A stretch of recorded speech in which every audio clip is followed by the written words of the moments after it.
Hello, good evening and welcome. Welcome to the TNT Show. I'm your host, John Drummond, and I can guarantee you'll be joining us for another 60 exciting minutes. You know, it's been another great day for British democracy. I give you this gem from the Daily Telegraph today, and I kid you not. It quotes, it says, Biden, i.e. the new president, Biden's great-great-great-grandfather, Edward Blewett, left Ballina, County Mayo, Ireland for America during the Irish famine 170 years ago. And listen to this. This is verbatim.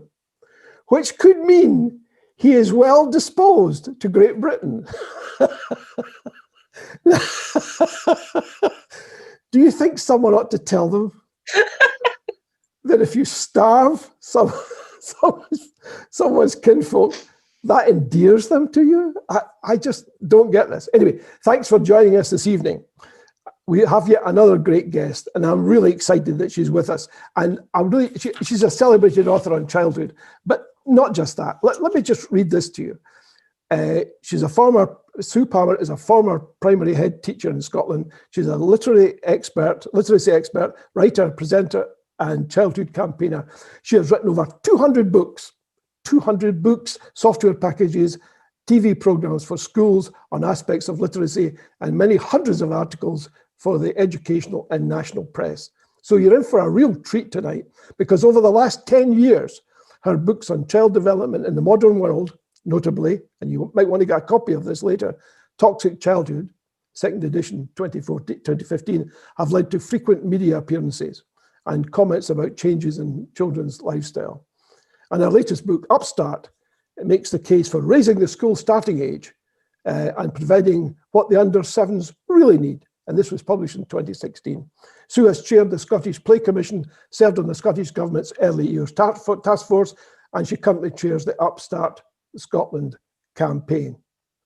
Fantastic. So if, like so many people, you feel that children are our future, you really are in for a treat tonight. Make sure you submit your questions. We're taking your questions live for the next 60 minutes. Sue Palmer, welcome to The Nation Talks. How are you coping with the pandemic? I mustn't complain because, you know, I'm miles better off than lots of people. You know, being retired, well, officially retired, I just work for nothing these days. But I live alone and I'm used to it. But I do miss people terribly. Yeah. And I worry an awful lot. You know, my life these days is worrying about children, and it's not a good time for them at all. Really. Yeah, it's really tough, isn't it? Yeah. Now, you were born in Salford. Tell us a bit about Salford, your background, your family. Tell us. Well, we come from Irish stock, which was why I was laughing so much about the attitude to the famine. I was brought up actually for the first 4.5 years of my life, mainly by my granny, who was a cleaner at the local school, because my mum had rather bad postnatal depression, and they said good idea to go back to work. So my parents were working, so granny looked after me during the week, and then I was at home at the weekends. And I just remember being incredibly happy. It was one of these little back-to-back cottages, you know, with a stove with an open fire and a tap in the back and the loo down the bottom of the yard. And when I must have been about 2.5, I think, when my granny threw me out onto the street to play with the other children, because that was normal. That was what you did. And yeah. All the kids knew that there were lots of grannies and aunties and people around. So if anything went wrong, they could always get someone to help out. And they knew also just how far they could go before they got in trouble with the grown-ups. So, and we played on bomb sites because this was 1952. Yeah. So it was a very different childhood from most. But then when I was, I must have been 4.5, because that was when my mum was pregnant with my brother. And so she gave up work and I was moved home full time. And all I know is I couldn't work out why I couldn't be with my granny anymore, which is quite hard. I think, I Yeah. think I got a bit of attachment disorder from that. But again, then sort of my parents had made enough money to get a very wee semi-detached house in a suburb of Manchester. And again, the two things I remember mainly about my childhood were playing out with the other kids and reading. Yeah. So actually, it's quite interesting that my life has been, the first half of my professional career was about reading, it's about literacy, trying to get every child in the world able to read. And then the second half, well, not half, it's about a quarter at the moment, but it's been about play. So those are the two things that I still really, really care about. Went to the local grammar, got to university, didn't like it. I worked in boutiques. I left, decided it wasn't for me. My parents made me do a typing and shorthand course, which actually I found fascinating because the shorthand was phonetic, and I became very interested in phonetics, which led into the literacy to some extent. But no, I mainly worked in boutiques, which in the late 60s was quite a glam thing to do. Our boutique had a jukebox, and we had a good time as girls. And then I got married to someone I'd met at university, and he got a job in Edinburgh, which I'd vaguely heard of. There was this place called Scotland I'd heard of. We sang the odd Scottish folk song at school. And then I turned up here one day in 1970. I came up the steps, not up the slope from Waverley Station, and I just saw this place. And I dropped my luggage and said out loud, "Why did nobody tell me?" And actually, it was, I suppose, love at first sight. And ever since then, I've wanted to be a Scot. Good, good. Well, I think the general rule is that everyone who comes here and stays here is a Scot, regardless of. Oh, I'm a new Scot. I consider myself a new Scot. Yeah. Cool. That's cool. That's cool. So, you at that time, did you have a degree, or did you? No, I went to Murray House and trained as a teacher. That's where I trained as a teacher, and then taught in Edinburgh. And then I got a wee country school. It's gorgeous in the Borders, and I had a lovely time. It was brilliant. Really enjoyed myself. But unfortunately, my marriage broke up, and it was all a bit painful. And so I thought, I've got to get a change of scene, and ended up back at university. I went back to Manchester University and did a master's in literacy, and then met someone else on the rebound, which again was a big mistake, but there you are. And he took me to Cornwall. I ended up being a literacy consultant and writer for the press and writer of books and BBC consultant for quite a long time, and working for the government and things like that. And it was basically in about 1998 that I started being very conscious of the teachers saying that the children were finding it miles more difficult to concentrate. They were seeing far more sort of behavioural issues than they had. Nothing awful, just wee changes. And I started to wonder, was it maybe something to do with all the changes in our lifestyles that was impacting on them? Yeah. Which led me into an 8-year research study, basically, which turned into the book Toxic Childhood, because I was lucky. I was traveling a lot for my work, and I could go and interview people all over the place. So I interviewed scores of people, from people who knew about diet, people who knew about children's activity and play, people who knew about sleep, family structures, marketing, education, all sorts. So I did a lot, and all of them were saying, yeah, actually, it's not good for them. Yeah. But I suppose that was when the main thing that bothered me was that the huge changes in the way children spent their leisure time, because that outdoor play had gone. Yeah. And is that where the toxicity comes, or is it more general than that? It's partly, I mean, they need actually to be outdoors, social and active. That's, if you look at evolutionary biology, that's how children have been through the millennia. They'd be outdoors, they'd be playing, the parents would be around somewhere, but they'd be playing with the other kids. And that's how it's in our DNA, sort of, to require that. Yeah. And also they require the love of the family or someone that cares for them. Yeah.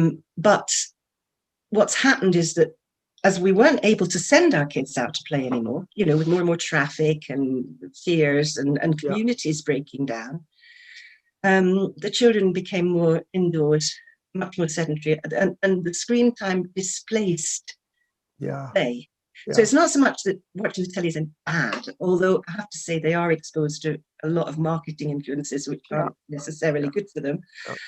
And it doesn't help with concentration, because you don't have to, you're getting the focus done for you. They're making you focus instead of you learning to focus your attention on whatever you're doing. But it's just that it's those changes. There's so many changes. And at the same time, you've got schooling becoming much more competitive than it used to be, with lots more, because it's the whole business of accountability. So there's loads more. It's very easy to get data nowadays. So they can do lots of testing, and then everybody becomes possessed by the testing. Really, it's a lot of pressure on kids. I mean, which we didn't have in the past. Good point. I mean, I had personal experience of this, and it rather took me aback because I wasn't expecting what happened. My grandson is 16, and we were driving across Scotland, and we're, for some reason he said, "Oh, I'd like to see the bridges from a height." So we went across the Bathgate Hills so he could check out the bridges from a distance, looking towards Fife. And he said, "That's really impressive," because he lives in Shaftesbury. And he said, "It's really, really fantastic, great stuff." I said, "I used to cycle here." He says, "Where?" I said, I used to cycle around the Bathgate Hills." "Oh, really? It must have taken you some time, because didn't you live in Uphall?" I said, "Yeah, quite a ways from here, a little ways anyway." He said, "You must have been away for some time." "Yeah, a whole day." I don't understand this. "How did your parents know where you were?" And I said, "They didn't know where I was." And he just could not, he just could not handle it. He says, "That's just terrible." And I said, "Well, you've met them, they're not terrible." And he said, "Yeah, but that's a terrible thing. They didn't know where you were. I mean, surely parents should take care of kids." And I said, "Well, they will take care of me, because they treated me like everyone else." I said, "Because nobody knew where their kids were." And he just couldn't take this on board. He just I mean, for me, when I'd finished writing Toxic Childhood, I got an awful lot of, I was in the papers a lot and on broadcasts and things, but also doing talks to parents. And I actually found it intensely upsetting, because I'd be telling them about it, and it felt as though I was blaming them, which I wasn't. And I kept saying, "I'm not saying it's your fault. It's just the way that the world's changed." And they're saying, "But what do we do about it? What can we do? We can't send our children out." And I'm thinking, oh my goodness. So that was when, around about 2014, and perhaps it was because it was 2014, I started thinking, they don't get any independence. They're not resilient enough, because they've not learnt to be out on their own. What can we do? And I was traveling again a lot in Europe and Germany and the Nordic, well, particularly Finland, where I visited a lot, because they tended to do so well in the academic international stage. There were kindergarten stage that went from 3 to 7. Now, that really seemed to me to be, it was play-based. The children had a lot of free time, mostly outdoors. And it seemed to me that gave them that basis of what they need for resilience and all the other things that were naturally different. And there was no fussing about whether they learned to read and write. Nobody gave a damn, And yet when they got to 7 and they started, they learned very quickly. And the same thing applied, I discovered, when I visited Switzerland, where they again don't start till 7. And there people say Finnish is an easy language to learn because it's phonetically irregular. Well, the Swiss are learning in French and German, and some of those kids have got 3 languages. But the same thing happened. They learned when they were about 7, no problem. So then I started researching it, and that was when I wrote the book Upstart. Well, it's a British disease to start school when they're only 4 or 5. I mean, 88% of countries in the world start either 6 or 7. The most successful ones tend to be 7. we start at 4 or 5 because of a decision essentially made in the Westminster government in the late 1860s, and it was mainly economic. They wanted to get the mums into the factories, so they needed to get the kids out of the way as quickly as possible, because otherwise there'd be a problem with them being on the streets. So you get them into school as quick as you can. And the great advantage of that, they thought, was we can get them out the other end quicker too, and go into the factories themselves. So it was an economic decision, and it was argued in Parliament, and lots of people said it's not right. But no, it got through because it was going to be good for the economy. So that's how we got this early starting age. And the problem is that British parents and many other ex-empire countries, just because we exported it kindly, actually think that that's the obvious age to start school, and it's not. It's not. So that was why when I started finding all this out, and I was also looking at the developmental science, and increasingly there was information coming through that was relating the real increase in mental health problems in children and young people to the decline of play. And that's now, there's quite a lot of medical people going on about that too. Help me understand this a little bit better, Sue. And this may sound a terribly naive question, and I apologize. What do kids get from play? Because it's been some time since I was a child. What do kids get from play? Well, all the basic natural capacities on which we build formal education, but which also lead to lifelong well-being. So it's things like creativity, curiosity, loving finding things out for yourself and experimenting and learning, social skills, because you learn to get along with the other kids, which is not easy because they usually don't want to share, but you've got to find out how to deal with it.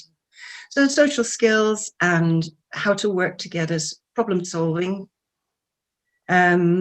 self-regulation, which is this capacity to control your behavior, which takes a long time to develop. It's not, I mean, you know what babies like, and they've got to get to the stage when they can sit in a schoolroom and actually concentrate. Then there's self-regulation. Oh, what else? Oh, loads of things. I'm sorry, I can't remember them all. I usually have a PowerPoint. But the big one for me at the time when we were starting the Upstart campaign was this resilience, because resilience is that capacity to bounce back from difficulties. To sort of, cope with it. And that's so much developed through active social outdoor play. And well, as I say, the American Academy of Pediatrics now is sort of making real noises about we've got to get them out and playing. Not just for their physical health, because that's important too, but also for their mental health. So there were a whole load of people that I knew, that I was back in Scotland by this time, obviously, and there were a whole load of people that I knew that came from different backgrounds, like Suzanne Zeedyk, the attachment theorist that you might have heard of, John Carnahan from the Scottish Violence Reduction Unit. He was one of the founders of that. People in social services, people in education for sustainability, people in education, but also lots of people in early years that I got to know. And there were a lot of us, and we were thinking the sensible thing would be to have a kindergarten stage. That was when we set up the Upstart campaign. Right. This may be slightly divergent, but I've been reading a book by James O'Brien, who's an interviewer on LBC. And he talks with enormous passion, really, about his upbringing at boarding school and how he learned things in boarding school that stood him in very bad stead indeed, and made it very difficult for him to cope when he became an adult. In other words, all the things that he was sent to boarding school to achieve, it turned out the opposite. The outputs were the opposite of what his parents wanted, really. And my understanding, not having read the book in its entirety, but having gotten a flavour of it, was that led him into excessive drinking and a career in journalism where he didn't feel very comfortable at all. And it was only after he went for counselling and he was asked to talk to his child, i.e., this is James O'Brien when he was this age. Can you talk to him? And he thought, this is nonsense. Why would a grown-up want to pretend he was talking to himself? But he said out of that came enormous help for him. So, I mean, do you feel that boarding schools also have a deleterious effect? Well, Suzanne Zeedyk recently in the book Scotland After the Virus, Simon Barrow, Jerry Hassan and Simon Barrow. Suzanne's got a very good chapter on that, about adverse childhood experiences, which is a subject that she particularly majors in. And she lists a number of things that adults did because they thought it was the best thing for the children. This is the thing, nobody's doing this stuff to be nasty. But I mean, one of them was sending children away as evacuees during the war, which we all thought was a great idea, but many people really, really suffered from being separated from their families. Another was the business back in the 50s, which I remember, that people said if a child went into hospital, the parents shouldn't visit once a week at the most, because the children would settle better. Yeah.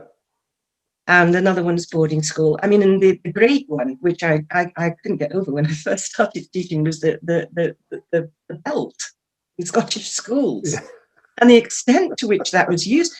And I mean, and everybody, when I first started teaching, assumed that was a good thing, and I just didn't like it at all. But fortunately, it was stopped. And when it was stopped, everybody found you could still manage without it, you know. But also, you were still getting these stories from people about how much they felt damaged by all that belting that went on. Well, I mean, I can tell you from personal experience, I got belted consistently. Yeah. And James O'Brien feels that a lot of the issues that he had to tackle later in life were down to the fact that he was physically punished by somebody whom he thinks greatly enjoyed the experience. I have to hasten to add that none of the teachers who belted me ever gave me the impression they were enjoying it. But he said that, unfortunately for him, that was his experience, which is very sad. Yeah, I mean, it toughens them up. Was the basic. I mean, no, we know now that there is plenty of research now showing that that sort of thing is just dreadful and can cause scars. And I think the ACEs movement that Suzanne leads has been terrific for just helping people realize, you know, that it wasn't their fault. Yeah. But that it's not good for your physical or mental health long term if children are neglected or physically abused or mentally abused, or, you know, made to feel small and useless. Yeah. So, you know, especially in those very, very early years when your brain is actually forming. I mean, it's really those first 7 years that are critical. And really, we've got to do the very best we can within a different culture, which we've got. And I think Scotland has risen to it. And apart from the fact that we still haven't got a kindergarten stage, I mean, the outdoor thing it's really improved in nurseries. It's got to move into the beginning of primary school as well, or just get a kindergarten stage that makes sure that it's up to 7. But we've made huge progress. You've been advising the Scottish government, is that right? No, I was on the early years task force, but that was way back in 2010. Okay. And unfortunately, since that, because we thought, actually, when we set up Upstart in 2015, we thought it would be easy because Scotland would see what was going on in the Nordic countries, and we get there quite quickly. Yeah. But unfortunately, and this is the same old thing, it's these cultural assumptions, and you think you're doing the best. But what happened was that the Scottish government, around about the same time we were just about to get Upstart launched, they were working out what's the next best thing to stop the dreadful attainment gap in education between rich and poor. And they worked out a raft of measures, one of which was, of course, accountability procedures. So the introduction of national assessments, standardised national assessments in Scottish primary and early secondary school, starting, of course, so you've got a baseline in primary 1. Yeah. Which is the very worst thing you can do. These poor kids have been dragged out of nursery, put into primary school and tested. And it also affects because the teachers are expected to get certain numbers through. I mean, we've got benchmarks for it that you're supposed to reach. It means that it affects the curriculum. So even though we've actually this year last year, it's called Realising Ambition. It's new practice guidance. I don't know whether you can tell, it's got a tartan cover. It's new practice guidance, comes from Education Scotland and the Scottish Government for the early level, which takes you right up to the end of primary 1 into primary 2. And it's perfect, absolutely terrific. And I just hope all parents, you can download it off the internet, Realising Ambition. Hold on a second, just hold it up for a bit longer, because I want to make sure that everyone, because Realising the Ambition. Some people are listening. It's called, folks, it's by the Scottish Government, it's called Realising the Ambition. And it's got being underneath. Being me. Being me. That's what it's all about up to the age of 7. Right. Being me. And you can get this from the Scottish Government website. You can download it from there. You can download, if you Google Realising the Ambition, it will take you to a PDF. There you are, folks. So we were thrilled by this, but the trouble is that as long as those Rèidio tests are still there, the P1 teachers are sort of distracted by trying to do literacy and numeracy at an age when it actually isn't. I was a literacy specialist for all these years. It is not necessary to start. Okay, one of my interests is the vagaries of government. Who sold the Scottish Government on this bill of goods? That testing ought to begin? I'm keeping very quiet about it. I have my theories, but I have to say it really broke my heart, because when we started the Play Not Test campaign, and we got a lot of, we got the EIS, the Teachers Union, we got Children in Scotland, which is the umbrella organisation for children's sector. We got Play Scotland, we got the ASON Nation, we got the Connect, the Parent Teachers Association. Lots of people agreed that we want this thing. So we had quite a powerful coalition. And the opposition parties all saw that this was something they'd probably get the government on. So they all decided to go along with the Play Not Test thing. So suddenly we got this sort of political thing that we were anti the government, which we weren't. We were just trying to make them change policy. But of course, then it went to a vote in the Parliament, and the vote was to scrap the tests. And I have to say that the opposition parties had swatted up really well. They gave some very good reasons in the debate. And I'm afraid John Swinney's answers weren't particularly good. So, but they still kept the tests. Yeah. Okay. And that's meant that Upstart has sort of lived up to its name and been seen as a sort of a political thing, which it genuinely isn't. That's a kind shame. Genuinely isn't. Sue, I'd like to take some questions now, because we've got loads of questions coming in. Oh, could I just say one last thing before you do? Okay. You said that my last book was Upstart. It wasn't. This is the last book I've had out. Okay. It came out. It's not me that wrote it. I wrote some bits of it. I edited most of it. And it is called Play is the Way. And it came out last October. Who are the and publishers? It's already had to go to reprint 3 times. Good. Who are the publishers? The publishers are Postcards from Scotland. Postcards from Scotland. If you go on the Upstart website and go into the news section, you get a link to it. Okay. Play is the Way, folks. Play is the Way. Thank you for that. Appreciate it. Upstart website news section. Right. Sorry, needed to say that. No, I think that's perfect. We've got a whole raft of questions. I'll try and take them in some sort of logical order. Hashbury Stumble is asking, would Sue agree that many practical lessons can be solved by children through play, which is not always the case for all participating through sport? You mean play is different from sport? Well, the suggestion is that they're not quite the same thing. No, they aren't. No. But sport grows out of play. It's just like a sort of formalized play. Okay. In fact, many things are formalized play. Art is, playing about with color and music. Okay. You play the piano, don't you? So there's sort of grown up play, but children's play is really just messing about. Yeah. Is it? Would you call it unstructured? In that sense? It's self-directed. Okay. They just choose what they want to do. This is real play. Yeah. It's personally, they decide how to do it. It's self-chosen, personally directed, intrinsically motivated activity which actively engages the child. That's the play worker's definition, and it's just, it comes from within the child. So as adults, we've got work to do and things. So we don't play as much as, although I must say on our WhatsApp group we do play a lot about with ideas, an awful lot, and have a good laugh. But much of the play with grown-ups is formalized in some way. Yeah. Another question here is, Peter Smith is asking, what's Sue's thoughts on kids using iPads and similar devices, as it seems to be replacing outdoor play and real world socializing?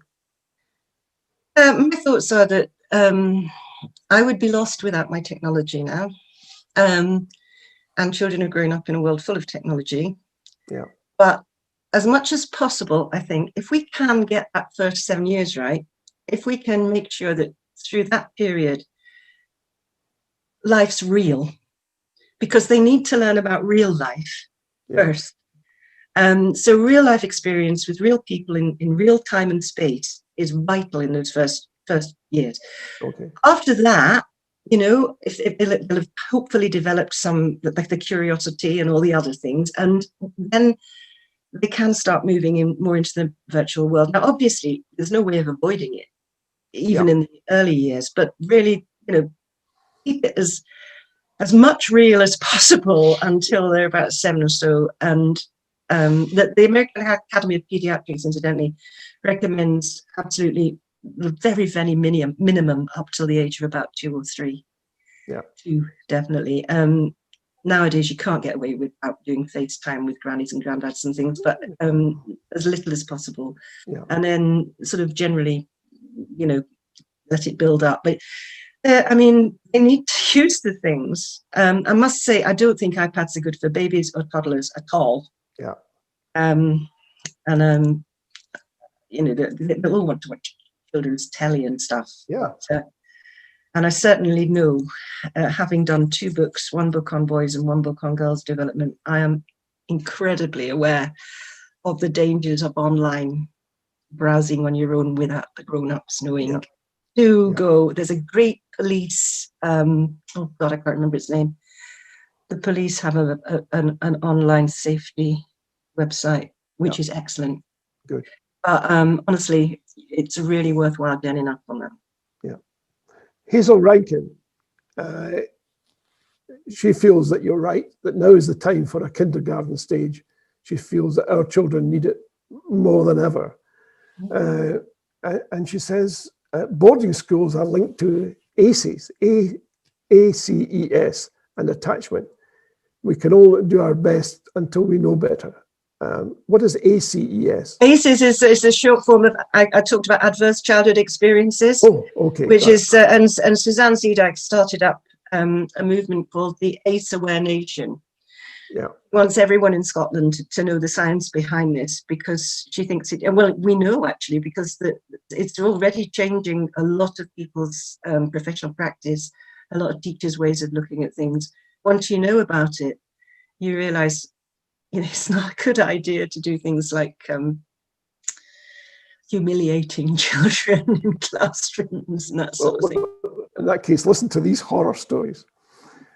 Somebody was written in to say, I was belted by my Latin teacher for every mistake. Somebody else said, I remember the whole class getting belted because somebody in the class was making noise and the teacher couldn't identify the culprit. And then Joe Turner says, I remember when I was 10 being belted 14 times in one day, mostly for spelling mistakes. I mean, it made him a brilliant speller. I mean, it just sounds horrendous. It is horrendous. And I mean, actually, I don't know whether you know, but this year is the year that we are, Scotland has been really good lately on children's rights. I mean, we raised the age of criminal responsibility. And last year, we've had the smacking ban. Yeah. And they're now going to incorporate the United Nations Convention on the Rights of the Child into Scots law this year. All being well, it's going through Parliament as we speak, I believe. Yeah. And as a result of that, it's been agreed that 2021 is going to be the year of childhood. Yeah. And I was doing a Zoom yesterday with some people that are involved in it. And one of the ideas that was being mentioned was that because I don't think anybody thought, oh, let's belt kids because it will make them ill in the future or make them miserable for the whole of their lives. They thought it was what you needed to do to keep discipline in schools. So one of the things somebody said was, what about we set up a website for people to record that, what happened to them before it all gets forgotten, because we need to know and remember this stuff. So there's going to be hopefully lots of things going on for the year of childhood. I mean, at the moment, they've got a big vote going on for children aged 8 to 14 to see what they think are the most important things for Scotland to do in the future. So it'd be quite interesting to know what the kids think. But there should be lots going on under that banner of year of childhood. And I think, as Hazel said, if any year is a year to really look closely at what we need to do, this is the year. So that's one of the reasons we're so glad we got the book out, because it basically gives all the rationale from every single perspective: public health, sustainability, children's rights, everything. Excellent. And I take it people can get the book from Amazon or wherever. I don't know whether it's the problem is we've not been able to get it. Honestly, we've not been able to get it on Amazon, because as soon as another consignment comes in, it's going out. I mean, I have never known a book go to reprint like this. So the best thing is go. Okay. The quickest thing is the Upstart website. Go into news and you'll see a thing called Players the Way, and that gives all the links to anything and some information about it. That's very helpful. Now, Warda Osman has raised a question that I was just about to ask you, and it's this, because it ties in directly with all the things you've said are desirable, but we're in a very undesirable environment right now, all of us. And her question is, due to the COVID pandemic and kids being moved onto screens for online learning, how do we ensure our kids still retain the act of play? How do you do it during the pandemic? Well, I mean, I'm hoping that the parks and things are still open, and the play parks. They did close at the beginning of the first lockdown, but I'm hoping that they've blocked now, that those are really important. Local wild places, most places have, somewhere with a bit of greenery about it, if you can, just walk a wee bit. The main thing is just to get them outdoors as much as we can. What about the other point you said was terribly important, which is mixing with other kids? How do they mix with other kids? Well, again, that's not a good thing at the moment, but I mean, my daughter's doing play dates for her daughter with friends from school, and one mum will take a whole load of them down the park, that sort of thing. Yeah. Or down the mussel pursuits, the lagoons and places. I mean, yeah. It's really difficult. I mean, the big thing, I think, is to recognise when we do get them back. The school closures are almost definitely essential. I mean, at the moment. Yeah. But when we do get them back, the emphasis must be on their well-being, and particularly the younger ones, trying to make it as much like a kindergarten type environment as you possibly can, because that's the most important thing at the moment. You build the learning, the formal learning on top of that. So, and I think the teachers and people really appreciate that. I hope parents do too. It must be difficult for teachers as well. Very. I mean, teaching. I know there are cynics around, but who would say otherwise. But most people, I think, would accept that teaching is a vocation. And you go into vocation because you want to give something. Mm-hmm. You want to support and help people. Yeah. And here you are sitting at home, perhaps, and thinking, well, there's all these kids out there that could use some help. And there's me stuck here and them. Well, actually, I think most teachers are feeling that because they're doing the online stuff. Okay. And an awful lot of teachers have pet children themselves, so they're doing that whole thing of, I mean, the stress on families at the moment of parents home working and also trying to do the homeschooling of their children. Yeah. It's not good for anyone. I mean, we all really need a jolly good break at the end of this. Yeah, it's infuriating, but at the same time, teachers know that they don't want the pandemic to spread because of the children being in school. So, well, I mean, I've been emailing people today saying, I just wish I was back in the school with the children, because they really do miss them. I mean, I used to miss mine. You love them, they're yours. Yeah. No, well, they're not. You just borrow them every day. But it's just, it's rotten. I mean, once this is over, we've really, really got to make sure that we're doing the very, very best for them, because. So in that regard, then, wanting to do the very best for them, is there any chance that this starting at 5 can be revisited? Or is that? Well, I sincerely hope so. I mean, we've got chapters on how we could go about doing it in the book. Yeah. I'm having a communication this evening with a guy called James Urquhart. We both write on Skeptical Scot. And he was saying, well, what could we do? And I said, well, what we really need is more early years practitioners who can be working, the people that are trained for the younger kids, child development, play pedagogy and outdoor education. They get great training in that. More of them moving into the early years of primary school. But the Scottish government's already had a real issue about training enough people to cover the expansion of nursery education. And James and I, both being of a certain age, remembered after the Second World War.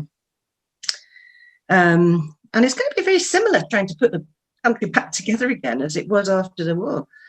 There was an emergency training scheme for teachers, and we both remembered being taught by blokes. It was men that were brought in to come out for services, who were great teachers because they'd done loads of things, they'd been to loads of places, and they had all sorts of experiences. And well, if it would be great, wouldn't it, to have an emergency training scheme for people who think that they could do this with kids.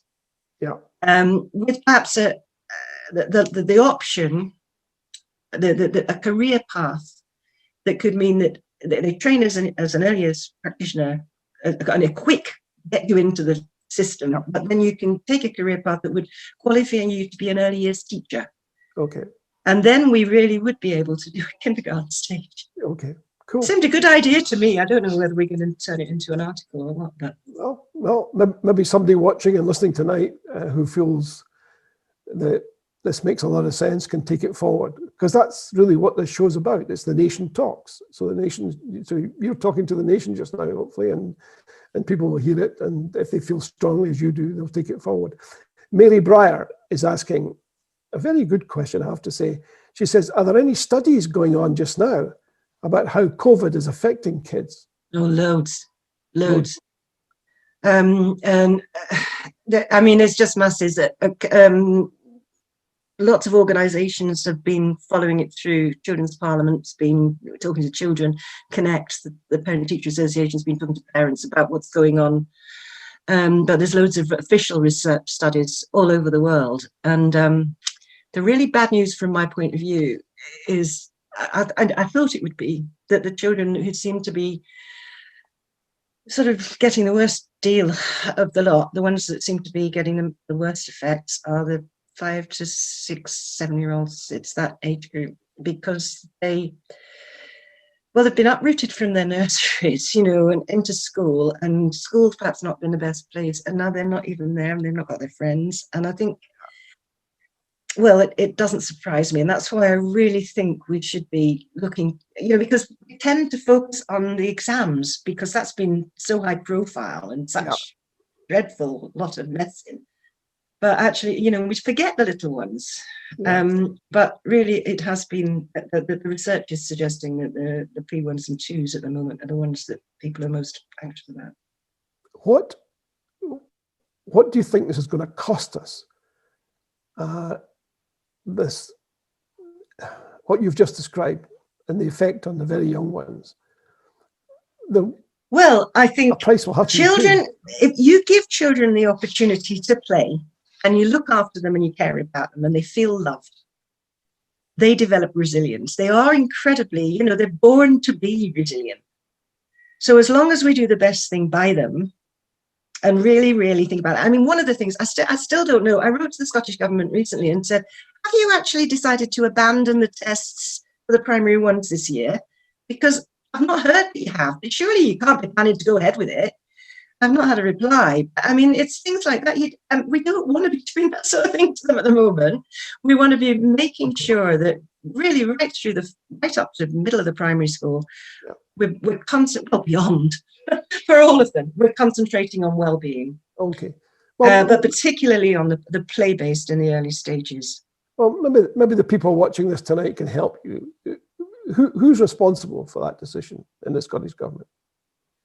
I suppose John Swinney. And I mean, we've got, this is the thing with the thing that we would call a kindergarten stage. It's split down the middle. So the first half of it, when they're in nursery, that's under Marie Todd as Minister for Children and Young People. And the second half, once they go into P1, that's under John Swinney. So it's sort of like this really critical stage. It's got this down the middle, and it's not anybody's sort of, it's pulled into education that way.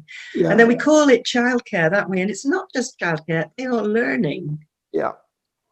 Maybe Marie Todd's responsibilities ought to be extended to 7 then. I would love it.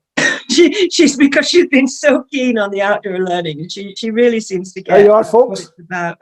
There you are, folks. There's part of the solution. You want to get in there and help Sue and others to persuade the Scottish government that Marie Todd should be responsible for kids right up to the age of 7. Is that right? Great. Sounds all right to me. I have no idea how those things work, though, because it's the early level, and it's in nursery. I mean, we have an early level minister. Yeah. Its politicians should take on board the best advice. They're getting some good advice tonight. They need to balance up lots of different things. I appreciate that.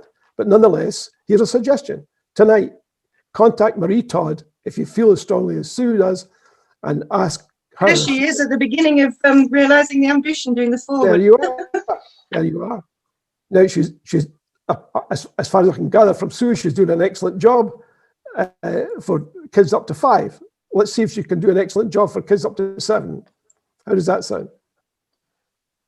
That sound right? Good. Okay, there you are. That's all right to me. That's something anybody can do right now. I want to. Please, I mean, I'm not speaking on behalf of everybody at Upstart because I've not asked them. No, and no one's suggesting you are. You've answered a straightforward question that I asked you, and you've answered it truthfully. Listening to Joe Biden tonight, he says we should all be speaking the truth to each other. Yeah. And I happen to agree with Joe, because I've just experienced a long period of time where the leader of the free world spoke lies to everyone. And we have to get away from that, right? And this is part of getting away from it, folks. We should be talking the truth to each other. And we shouldn't be hiding away, because the bad guys win when the good folks hide away. That's if the last 5 years have taught us anything, they've taught us that.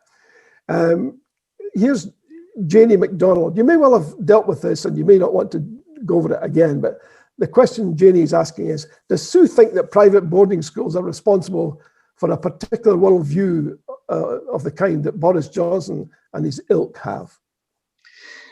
I would certainly say they're not without responsibility. I mean, Boris Johnson's early childhood was pretty rotten, actually, and the whole elitist education.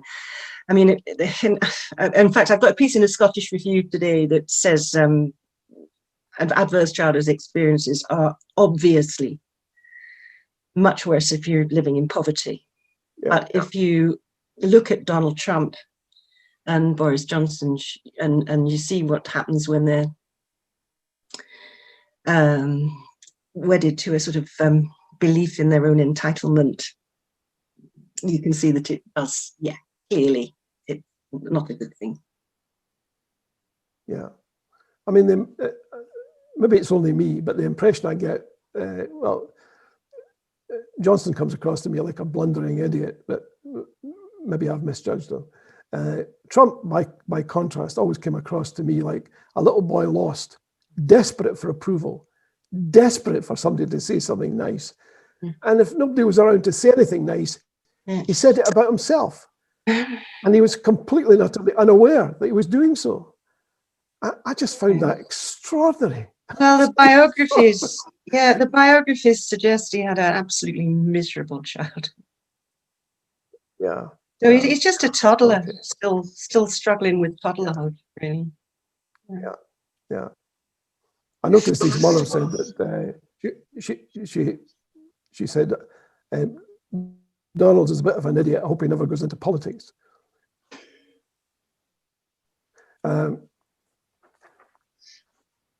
We've had some really good questions. Thank you, everyone, for the questions. Let's move on to talking about the bigger picture, if I can call it that. What are your views on Scottish independence? My personal views, Upstart is non-political, but I worked for the independence movement in 2014, and I did a bit of sort of wandering around with leaflets and driving people about and things. And remember that night before on the Royal Mile, and I was gutted the next morning. So yeah. It was worse for me. It was my birthday.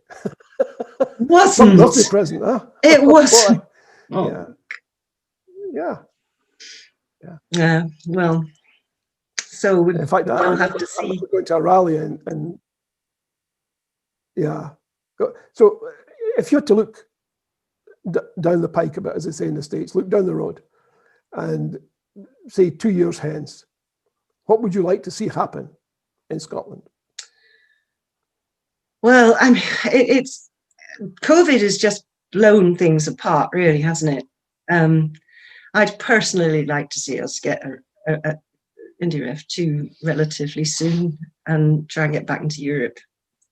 And I think, I mean, always in the educational context, I've thought, I wish to God we would look north to the Nordic countries rather than south to the English, because the sorts of things we've been doing in terms of this accountability agenda and introducing more testing is absolutely just more like England, and it's miserable.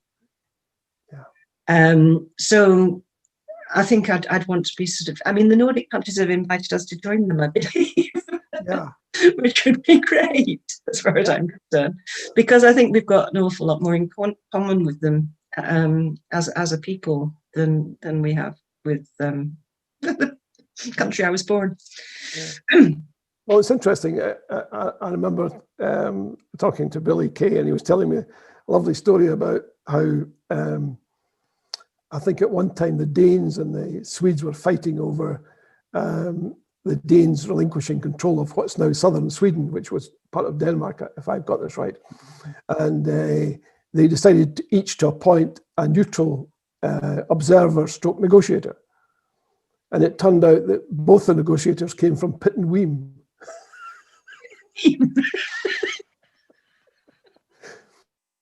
Now, I mean, if you're watching tonight and I got that wrong, do correct me, but that was my recollection. Well done, Pitt and Weem. Simply because the Scots were hugely influential in both Sweden and Denmark at one time. So the Scandinavian kingdoms of long standing. In fact, anything that's done to restore it would be restoring it. It wouldn't be creating it. It would be the fact that it was there way back centuries ago. That Scots, I mean, Grieg, for example, is a corruption of Greg. And to Norway, all the same, connections. Yeah. So are there any much more natural alliance? Sorry. Are there any thoughts you would like to put us with? Any particular issues or topics or themes that you feel we haven't covered fully, or you would like? There is one thing that's bothering me, and that's that I'm going on and on about this kindergarten stage, but actually it's not just 3 to 7. I think that's what we should be doing in the educational sphere, but there's also that bit before, where we really do need to be supporting parents more, to make sure that they not to tell them what to do, but to give them the wherewithal to ensure that they can do the very, very best for their kids. And I have to say, I think we missed a trick with the baby box, because, well, as I say, I visit Finland a bit. And I was actually in the Finnish embassy when they said this to me, but one guy said, "A baby box you doing?" And I said, "Yes." And she said, "Well, why are you just, it's just like a gift?" And I said, "Well, because it isn't." And he said, no, in Finland, you get your baby box, you sign up to go to parents' meetings, which is not lessons or anything, it's just meetings. And we expect, parents to be involved in helping each other to sort out things. So we could have done a lot more, I think, with the baby box in terms of support for parents, because it's really difficult these days. Being parent, and particularly parents that of what they call disadvantage, really, really hard, because you're so isolated. There's so many other stresses, and people do need support. And I can say that as someone who had a baby in 1986, and I'd never sort of really had much to do with very little children before, and I had no hobbies. I mean, we really do need to support people, because in the old days there were grannies and aunties and all sorts of other people that would help you out, and they're not there anymore. Yeah. So we need to be looking from pre-birth right through to, in fact, the definition of early childhood in the UN is up to the age of 8. So pre-birth to 8, and that then has massive long-term impact on the society, because you end up with healthier kids who are more well-adjusted, kids who are better able to learn, and it just means that you're creating a good future for Scotland from its children. That's great. That's super. Susan Campbell Creighton is agreeing with you. She says, we are sending our children to school with immature social, emotional listening and questioning. So when Scandinavian countries test their 7-year-olds, they are more advanced than ours. Except that they don't do the national testing. Is that the case? Finland, wonderful country, keeps coming up at the top of the charts in educational, but also top of the well-being charts. They don't have any national exams until the final exam before they leave school at secondary. And they don't have any inspectors, but they have an awful lot of sort of peer checking, and they do sampling, and seems to work.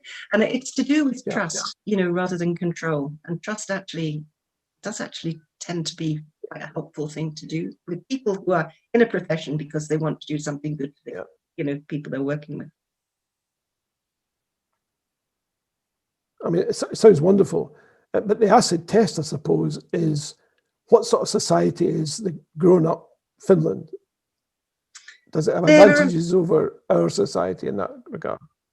They're pretty sort of dour on the whole. Alcohol is not readily available, costs quite a lot, because they did have a big problem with alcoholism, which a lot of people put down to the darkness, and a pretty dour society, because it's like Scotland, you're bringing children up in what is a hard land, where it's often dark and often cold, and it does lead to a certain sort of, we've got to make them tough, and Finns, of course, were constant wars with the Russians, so there were lots of deaths and things in the family. So I think they've got a history that's not, but I have found them really kind, really balanced and sensible. I love the sensibleness of them, and very good at democracy, social democracy.